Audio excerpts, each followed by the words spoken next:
Hey, we're here in Spain with Merida for the launch of the brand new Reacto and to take our first look at this award-winning aero road bike. I'm here with John, who's going to tell us all about it.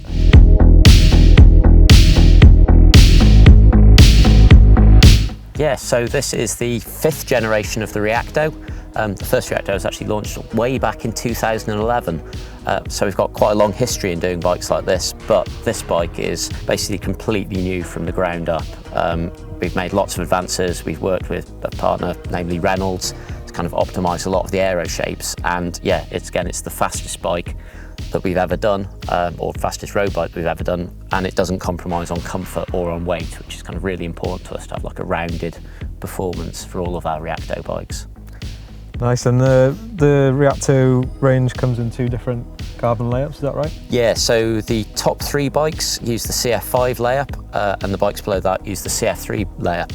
The only real difference between them is basically the weight, because we designed the bikes to the same stiffness figures, and of course the frame shape is exactly the same. So in terms of like the aero performance of the frame, fork and post, those are identical whether you buy the entry-level Reacto or you buy this, which is very much not entry-level. And tyre clearance has been increased?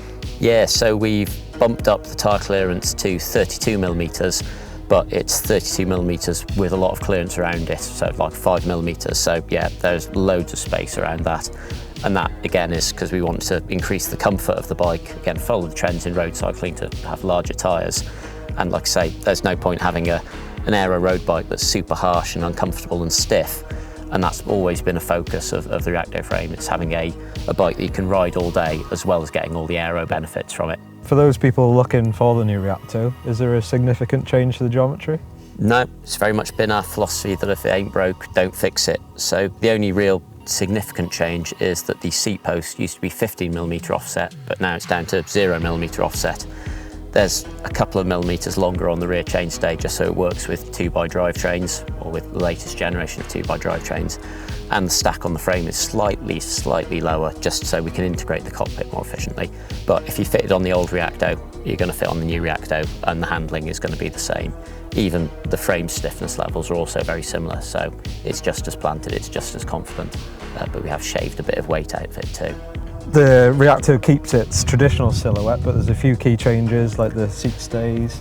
Yeah, so just after we launched the Reacto 4, the generation before this, well, just after in fact, the UCI changed their kind of frame box shapes, which then meant we can actually make the bike a bit faster. So again, like drop chain stays, you know, a few other tweaks here and there.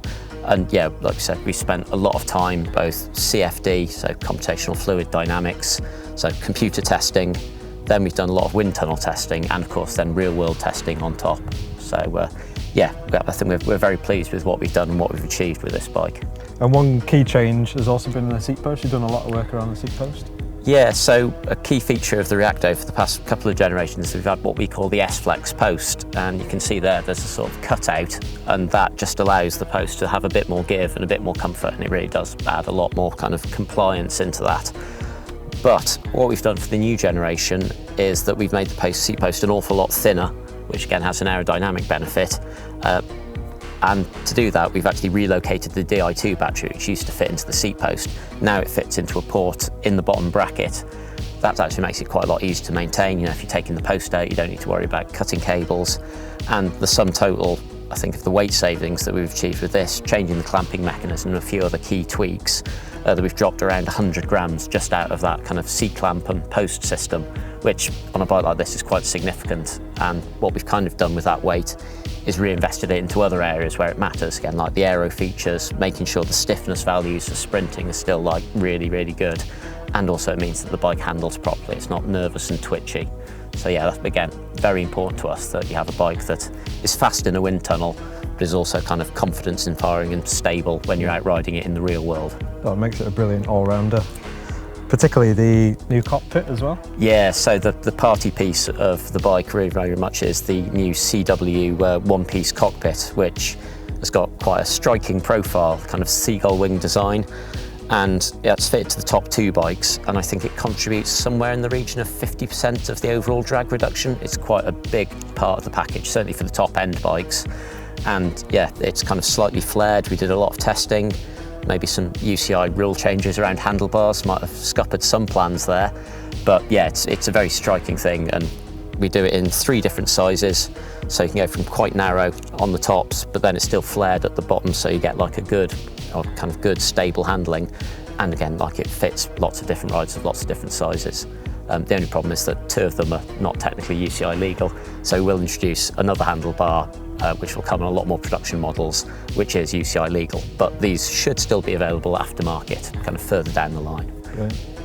And the Reacto range, you got a full complete Reacto range with choices for everybody? Yeah, so the Reacto range starts with the Reacto 4000, which comes in at £2,400. And again, full carbon frame. You don't get the deep section rims on that, obviously. But the aero value of that, according to the Tour magazine test, 217 watts.